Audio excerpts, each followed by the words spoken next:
ஈரோடு கிழக்கு தொகுதியின் இடைத்தேர்தலின் நாம் தமிழர் கட்சி வேட்பாளர் மேனகா ஈரோடு சம்பத் நகர் உள்ளிட்ட பகுதிகளில் பரப்புரை செய்து வருகிறார். அந்த காட்சிகளை பார்க்கலாம். இது தொடர்பான கூடுதல் விவரங்களை வழங்குவதற்காக நம்முடைய செய்தியாளர் கோகுல் இணைப்பில் இருக்கிறார். கோகுல், எந்தெந்த பகுதிகளில் இவங்க இப்போ பிரச்சாரத்தில் ஈடுபட்டு வராங்க?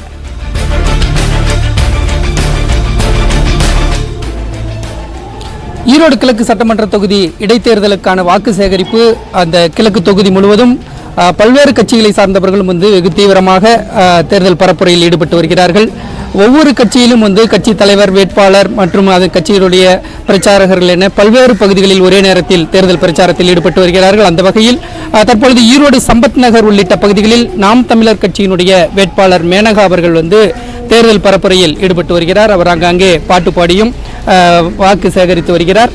தற்பொழுது வேட்பாளர் மேனகா அவர் நம்மிடையே இருக்கிறார். அவர்களிடமே பேசுவோம். இந்த தொகுதியில் பார்த்தீங்கன்னா பிரபலமான கட்சிகளுடைய வேட்பாளர்களில் நீங்கள் ஒரே ஒரு பெண் வேட்பாளராக இருக்கீங்க. இதை நீங்கள் எப்படி பார்க்குறீங்க? ஈரோடு பெண்ணையும் பேசுகிற இடத்துல நான் மட்டும்தான் பெண்ணாக இருக்கேன் அப்படின்றதுல ரொம்ப பெருமைப்படுறேன். நாம் தமிழர் கட்சி மட்டும்தான் இந்த வாய்ப்பை கொடுத்ததை பெருமையாக நான் சொல்கிறேங்க. ரொம்ப மகிழ்ச்சியாக இருக்குது.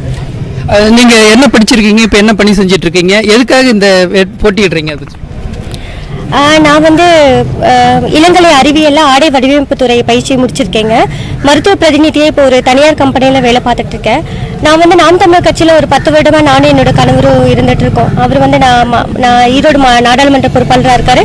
நான் மகளிர் பாசறை இணை செயலாளராக வேலை பார்த்துட்டு இருக்கேங்க. ஈரோட்டில் நிறைய பிரச்சனைகள் இருக்கு.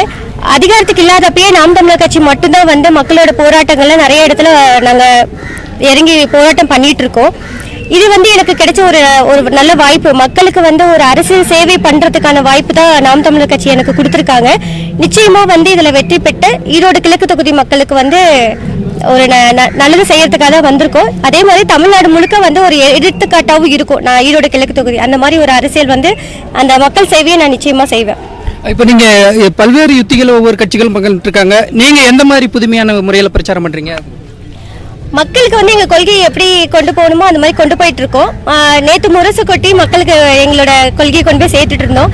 ஏன்னா தமிழர்களோட ஆதி இசையே முரசு தான். அதுபடி நாங்கள் நேற்று கொண்டு போய் சேர்த்துனோம். இன்னைக்கு பாட்டு பாடி மக்கள்கிட்ட எங்களோட பிரச்சாரத்தில் கொண்டு போய் சேர்த்துட்டு இருக்கோம்.